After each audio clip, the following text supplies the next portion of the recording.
साथियों नमस्कार। आपका बहुत बहुत स्वागत है आपके अपने YouTube चैनल सक्सेस क्लासेज पे। और मैं एक बार फिर से बायोलॉजी के इंपॉर्टेंट क्वेश्चंस के साथ हाजिर हूँ।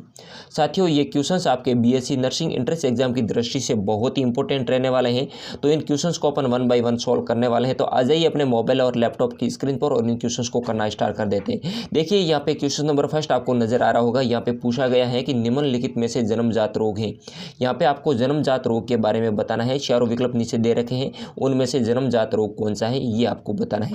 देखिए विकल्प ए दे रखा है एल्केप्टोन्यूरिया, विकल्प बी मलेरिया, विकल्प सी एड्स और विकल्प डी दे रखा है हेपेटाइटिस। इन चारों विकल्प में से जन्मजात रोग कौन सा हो जाएगा ये आपको यहाँ पे कमेंट करके बताना है। तो जन्मजात रोग हो जाएगा यहाँ पे आपका एल्केप्टोन्यूरिया, विकल्प ए है जो क्या हो जाएगा जन्मजात रोग के अंतर्गत आता है। इसके अलावा भी बहुत सारे रोग हैं जन्मजात, जैसे कि फिनाइलकीटोन्यूरिया हुआ, रंजकहीनता, सिकल सेल एनीमिया, हीमोफीलिया, फर्नांडा, ये सभी रोग क्या है जन्मजात रोग के अंतर्गत आते हैं। बढ़ते हैं नेक्स्ट क्वेश्चंस की ओर। देखिए नेक्स्ट क्वेश्चंस यहाँ पे पूछा गया है गुणसूत्रीय असमानता द्वारा होने वाला रोग, यानी क्रोमोसोम का जो असमानता द्वारा होने वाला रोग कौन कौन से हैं। देखिए ऑप्शन ए है down syndrome, Klinefelter syndrome, Turner syndrome या उपरोक्त सभी। तो गुणसूत्रीय क्रोमोसोम का असमानता द्वारा, क्रोमोसोम के असमानता द्वारा होने वाला रोग कौन कौन से हैं ये आपको बताना है। तो यहाँ पे डाउन सिंड्रोम ये भी क्रोमोसोम के असमानता के द्वारा होता है। क्लाइनफेल्टर सिंड्रोम है ये भी क्रोमोसोम के क्या है असमानता के द्वारा होता है। और टर्नर सिंड्रोम है ये भी क्रोमोसोम के असमानताओं के द्वारा होता है। तो यहाँ पे आपका ऑल ओवर करेक्ट आंसर विकल्प डी हो जाएगा। विकल्प डी है वो क्या हो जाएगा एकदम से करेक्ट हो जाएगा। नेक्स्ट क्वेश्चन की ओर बढ़ते हैं। देखिए नेक्स्ट क्वेश्चन यहाँ पे पूछा गया है कि संक्रामक रोग है, आपको बताना है चारों विकल्प में से संक्रामक रोग वाली श्रेणी कौन सी है वो आपको बताना है। तो विकल्प ए दे रखा है खसरा, कुष्ठ, कैंसर।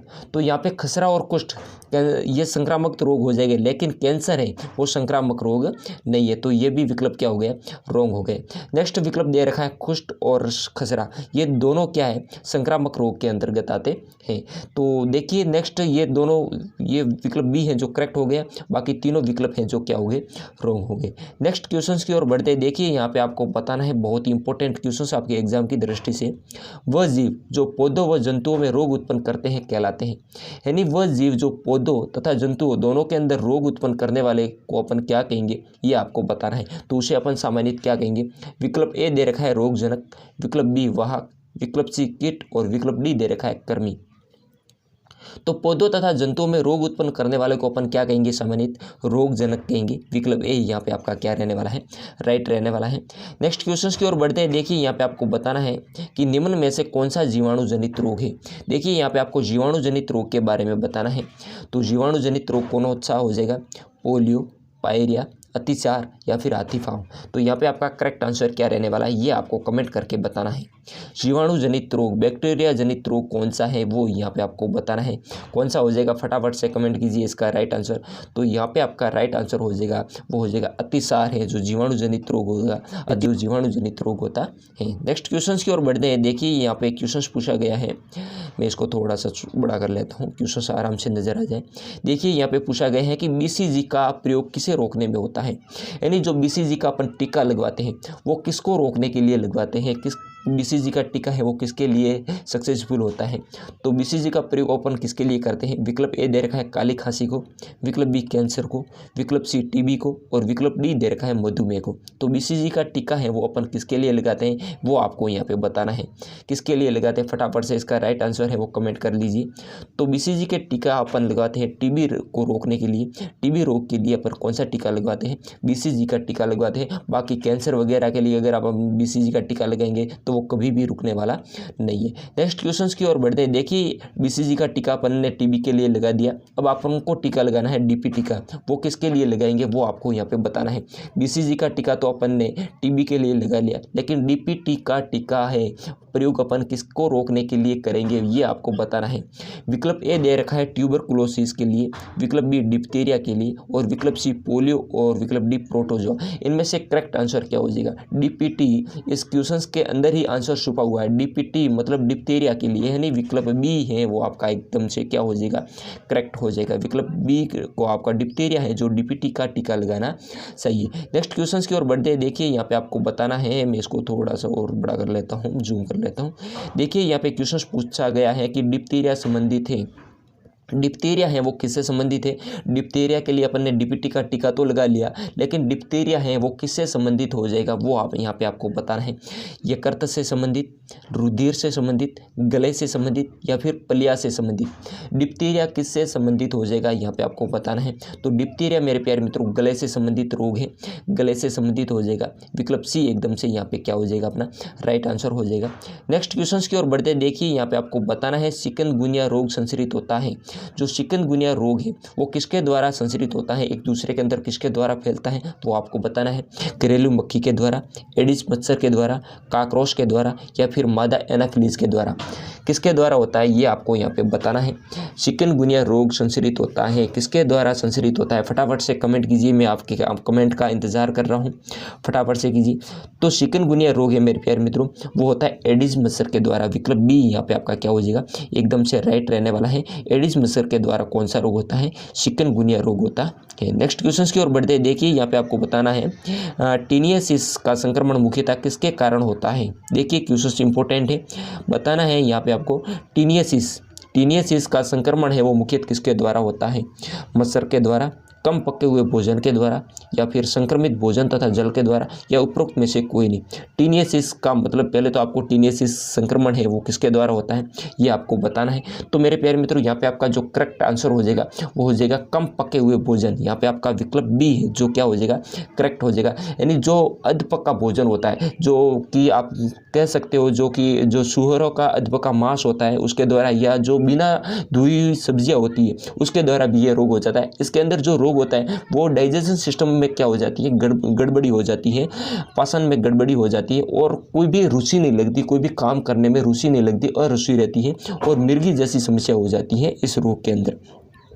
बढ़ते नेक्स्ट क्वेश्चंस की ओर, यहाँ पे आपको बताना है कि टिटेनस रोग किसके द्वारा होता है। बहुत ही इंपॉर्टेंट क्वेश्चंस, टिटेनस जो रोग है वो किसके द्वारा होता है ये आपको बताना है। विकल्प ए दे रखा है विषाणु के द्वारा, विकल्प बी जीवाणु के द्वारा, विकल्प सी कवक के द्वारा या फिर माइकोप्लाज्मा के द्वारा। तो टिटेनस रोग है वो किसके द्वारा होता है, इसका जो राइट आंसर है वो अपन को कमेंट करना है। तो टिटेनस रोग है वो जीवाणु जनित रोग हो जाएगा, किसके द्वारा होता है, जीवाणु के द्वारा होता है, बैक्टीरिया के द्वारा टिटेनस रोग होता है। नेक्स्ट बढ़ते हैं, देखिए यहाँ पे आपको बताना है कि वायोड रोग है, वायोड रोग यानी वायु के द्वारा संचारित होने वाला रोग, मौसम के अनुसार होने वाला रोग, वायोड रोग कौन सा है वो आपको बताना है। क्षय रोग, डिप्थीरिया, न्यूमोनिया या फिर ये सभी। तो यहाँ पे आपका वायोड रोग कौन हो जाएंगे ये आपको यहाँ पे कमेंट करके बताना है। फटाफट से कमेंट कीजिए, फटाफट से इन क्वेश्चंस को अपन कंप्लीट करते हैं और नेक्स्ट क्वेश्चंस की ओर बढ़ते हैं। देखिए यहाँ पे आपका करेक्ट आंसर हो जाएगा ये सभी, यानी क्षय रोग है ये भी वायोड रोग माना जाता है, डिप्थीरिया, न्यूमोनिया, यानी यहाँ पे ओवरऑल आपका ये सभी हो जाएंगे, क्षय रोग, डिप्थीरिया और न्यूमोनिया ये सब वायोड रोग के अंतर्गत आते हैं। नेक्स्ट क्वेश्चन की ओर बढ़ते हैं, देखिए यहाँ पे आपको बताना है न्यूमोनिया रोग किस विषाणु जीवाणु से होता है, सॉरी यानी न्यूमोनिया जो रोग है वो कौन से जीवाणु के द्वारा होता है, किस बैक्टीरिया के द्वारा होता है ये आपको बताना है। न्यूमोनिया रोग किस जीवाणु से होता है, फटाफट से कमेंट कीजिए। चारों विकल्प देख लीजिए, विकल्प ए दे रखा है साल्मोनेला, विकल्प बी डिप्लोकोकस न्यूमोनी, विकल्प सी स्ट्रेप्टोमाइसीज और विकल्प डी माइकोबैक्टीरियम। तो न्यूमोनिया रोग किससे होगा, देखिए क्वेश्चन से आप आंसर का पता लगा सकते हो। न्यूमोनिया मतलब डिप्लोकोकस न्यूमोनी, विकल्प बी यहाँ पे आपका क्या रहने वाला है, एकदम से राइट रहने वाला है, विकल्प बी आपका एकदम से करेक्ट हो जाएगा। देखिए नेक्स्ट क्वेश्चन की ओर बढ़ते हैं, यहाँ पे आपको बताना है मोती जरा का रोग जनक है। तो मोती जरा का रोग जनक क्या हो जाएगा ये आपको यहाँ पे बताना है। 14 का करेक्ट आंसर क्या हो जाएगा, मोती जरा को आप टाइफाइड भी बोल सकते हो, मोती जरा को आप टाइफाइड भी बोल सकते हो, हिंदी के अंदर इसको मोती जरा और इंग्लिश के अंदर टाइफाइड कहते हैं। तो मोती जरा रोग या टाइफाइड रोग जनक किसके द्वारा होता है, इसका जो जीवाणु है वो कौन है, ये किसके द्वारा होता है। देखिए विकल्प ए है विषाणु, विकल्प बी बैसिलस डिप्लोकोकस, विकल्प सी साल्मोनेला टाइफी और विकल्प डी है ट्राइकोमोनास। तो मोती जरा या टाइफाइड रोग है वो किसके द्वारा होता है ये आपको बताना है। तो ये होता है साल्मोनेला टाइफी के द्वारा, विकल्प क्या हो जाएगा, सी है जो एकदम से करेक्ट रहने वाला है। नेक्स्ट क्वेश्चंस की ओर बढ़ते देखिए, यहाँ पे आपको बताना है कि साल्मोनेला टाइफी के कारण होता है, यानी साल्मोनेला टाइफी के कारण किस प्रकार की समस्या आती है हमारे शरीर के अंदर, बॉडी के अंदर, वो आपको यहाँ पे बतानी है। विकल्प ए दे रखा है पलिया का बड़ा होना, वो पेट दर्द, आंत में संक्रमण, नेत्र में मोतियाबिंद या फिर पीलिया, यानी साल्मोनेला टाइफी के द्वारा कौन सा रोग होगा ये यहाँ पे आपको बताना है। तो कौन सा हो जाएगा, फटाफट से कमेंट कीजिए। तो सैल्मोनेला टाइफी के द्वारा आंत में संक्रमण जैसी समस्या होगी, विकल्प बी एकदम से क्या है, करेक्ट है। नेक्स्ट देखिए, यहाँ पे आपको बताना है कि विश्व स्वास्थ्य संगठन ने कौन सी औद्योगिक प्रक्रियाओं को मानव के लिए कैंसर का कारक बताया। देखिए यहाँ पे आपको बताना है कि विश्व स्वास्थ्य संगठन ने WHO ने, वर्ल्ड हेल्थ ऑर्गेनाइजेशन ने कौन सी औद्योगिक प्रक्रिया को मानव के लिए कैंसर का कारक बताया। तो वो बताया था रबर व फर्नीचर का उद्योग के अंदर जो श्रमिक काम करते हैं उनको जो कैंसर होने का खतरा बना रहता है। विकल्प ए यहाँ पे आपका क्या हो जाएगा, एकदम से करेक्ट है। नेक्स्ट देखिए, यहाँ पे आपको बताना है कि निम्नलिखित में से जलोढ़ रोग है। यहाँ पे आपको क्या बताना है, जलोढ़ रोग कौन से हैं, ये आपको यहाँ पे बताना है। वायरड रोग तो अपन ने बता लिया था, क्षय रोग, डिप्थीरिया और न्यूमोनिया थे, ये वायरड रोग के अंतर्गत आते हैं। लेकिन यहाँ पे आपको बताना है कि जलोढ़ रोग कौन से हो जाएगी। विकल्प ए है क्षय रोग, जिसे अपन टीबी बोलते हैं। विकल्प बी हैजा, विकल्प सी इन्फ्लुएंजा और मलेरिया। इनमें से जलोढ़ रोग कौन से हो जाएगी, वो यहाँ पे आपको बताना है। तो यहाँ पे करेक्ट आंसर क्या हो जाएगा, वो हो जाएगा हैजा है, जो क्या हो जाएगा, जलोढ़ रोग के द्वारा होता है। विकल्प बी एकदम से राइट है। नेक्स्ट देखिए, यहाँ पे आपको बताना है कि एडिमा के क्या लक्षण हैं। देखिए यहाँ पे बताइए कि एडिमा के क्या लक्षण हैं, ये आपको बताना है। तो एडिमा के क्या लक्षण हो जाएंगे, चारों विकल्प को एक बार ध्यान से रीड कर लीजिए और उसके बाद में करेक्ट आंसर है वो कमेंट में दीजिए। शरीर के भाग विशेषकर पैरों में सूजन, छाती में दर्द, सर्दी या दाएं पैर में दर्द। तो इसके अंदर क्या हो, एडिमा के अंदर क्या होता है, शरीर के भाग है उसके अंदर एक भाग क्या हो जाता है, बड़ा हो जाता है। विशेषकर पैर है वो क्या हो जाते हैं, भारी हो जाते हैं। शरीर के भाग विशेषकर पैरों में सूजन आ जाती है, उसे एडिमा के लक्षण है। नेक्स्ट क्वेश्चंस की ओर बढ़ते हैं। देखिए यहाँ पे आपको बताना है क्वेश्चंस को, मैं इसको थोड़ा सा जूम कर लेता हूँ। देखिए यहाँ पे बहुत ही सिंपल सा क्वेश्चन है। एड्स का पूरा नाम बताना है, एड्स की फुल फॉर्म बतानी है। एड्स का पूरा नाम क्या हो जाएगा, चारों विकल्प को देखिए और उनमें से बताइए कि एड्स की फुल फॉर्म क्या रहने वाली है। फटाफट से देखिए, इसका करेक्ट आंसर है जो कमेंट बॉक्स में कीजिए।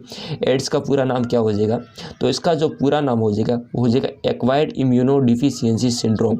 एक्वायर्ड इम्यूनोडिफिशियंसी सिंड्रोम किस ऑप्शन के अंदर है, विकल्प सी के अंदर दे रखा है, यानी विकल्प सी आपका क्या हो जाएगा, एकदम से करेक्ट हो जाएगा। नेक्स्ट देखिए, यहाँ पे आपको बताना है कि हमारे शरीर में प्रतिरोधी तंत्र का समान किस बीमारी के द्वारा होता है।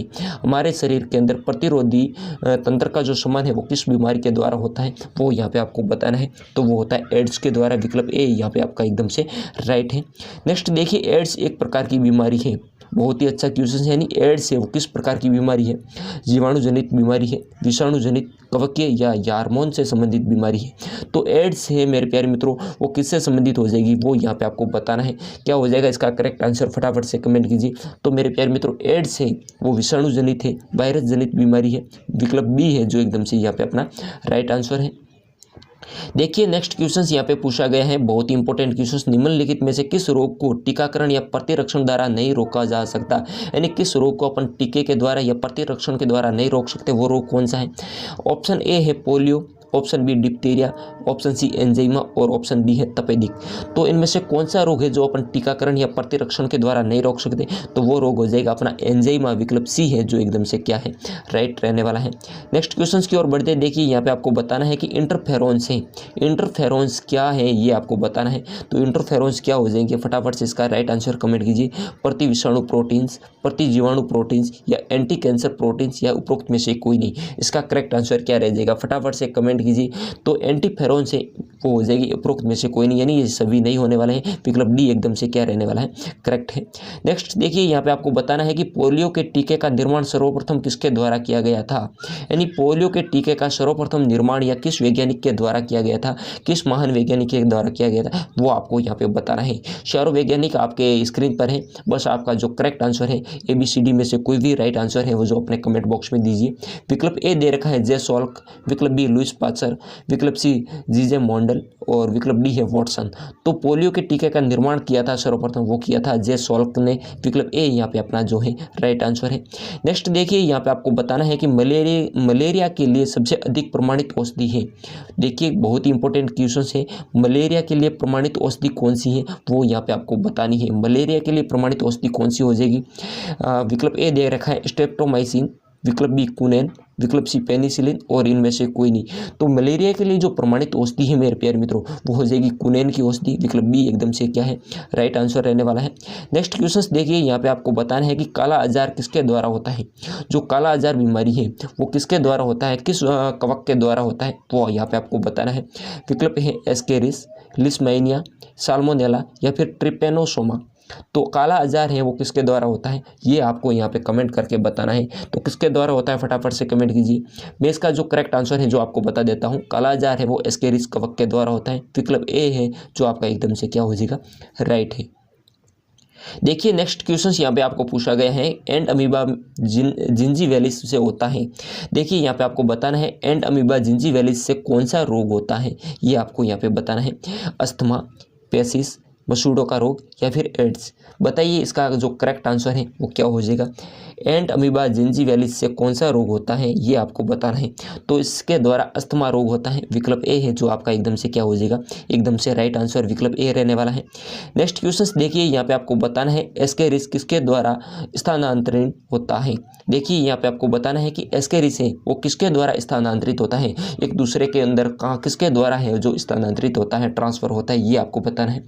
ऑप्शन ए है घरेलू मक्खी के द्वारा, ऑप्शन बी संक्रमित भोजन तथा जल के द्वारा, मच्छर के द्वारा या फिर सीसी मक्खी के द्वारा। किसके द्वारा स्थानांतरित होता है ये आपको बताना है। तो एस्केरिस है वो किसके द्वारा स्थानांतरित होगा, संक्रमित भोजन तथा जल के द्वारा होगा। विकल्प बी है जो अपना एकदम से राइट रहने वाला है। नेक्स्ट देखिए यहाँ पे आपको बताना है कि निम्न में से कौन सा विषाणु जनित रोग है। देखिए यहाँ पे आपको बताना है कि विषाणु जनित रोग कौन कौन से हैं, वो यहाँ पे आपको बताना है। विषाणु जनित रोग कौन सा हो जाएगा, फटाफट से कमेंट कीजिए। चारों विकल्प देखिए, हैजा, टिटेनस, रेबीज या इनमें से कोई नहीं। विषाणु जनित रोग कौन सा हो जाएगा, फटाफट से कमेंट कीजिए। तो यहाँ पे आपका विषाणु जनित रोग है वो किसके द्वारा होता है, यानी रेबीज है वो क्या हो जाएगा, विषाणु जनित रोग हो जाएगा। क्या हो जाएगा, विषाणु जनित यानी वायरस के द्वारा फैलने वाला रोग है। तो आपका रेबीज एकदम से करेक्ट है। नेक्स्ट देखिए यहाँ पे आपको बताना है कि सूए किसके रोगाणु के स्थानांतरण के लिए जाने जाते हैं। यानी यहाँ पे आपको साफ साफ बताना है कि सूओं के द्वारा कौन सा रोग फैलता है। तो सूओं के द्वारा कौन सा रोग फैलता है, फटाफट से कमेंट कीजिए। तो सूओं के द्वारा मेरे प्यारे मित्रों प्लेग रोग है जो सूओं के द्वारा फैलता है। प्लेग रोग किसके द्वारा होता है, सूओं के संक्रमण के द्वारा होता है। तो साथियों ये थे अपने बायोलॉजी के इंपॉर्टेंट क्वेश्चंस। आपको ये क्वेश्चंस कैसे लगे मेरे प्यारे मित्रों, क्वेश्चंस अच्छे लगे हैं तो जरूर से इस वीडियो को लाइक करें, और चैनल पे पहली बार है तो जरूर से इस चैनल को सब्सक्राइब करके बेल आइकन प्रेस कर दें। ऐसे ही आपके बायोलॉजी, केमिस्ट्री और फिजिक्स के इंपॉर्टेंट क्वेश्चंस आपके बीएससी नर्सिंग एंट्रेंस एग्जाम की प्रिपरेशन के लिए हर रोज इस चैनल पर मिलते रहेंगे। तो मिलते हैं नेक्स्ट वीडियो के साथ, तब तक के लिए जय हिंद, जय भारत।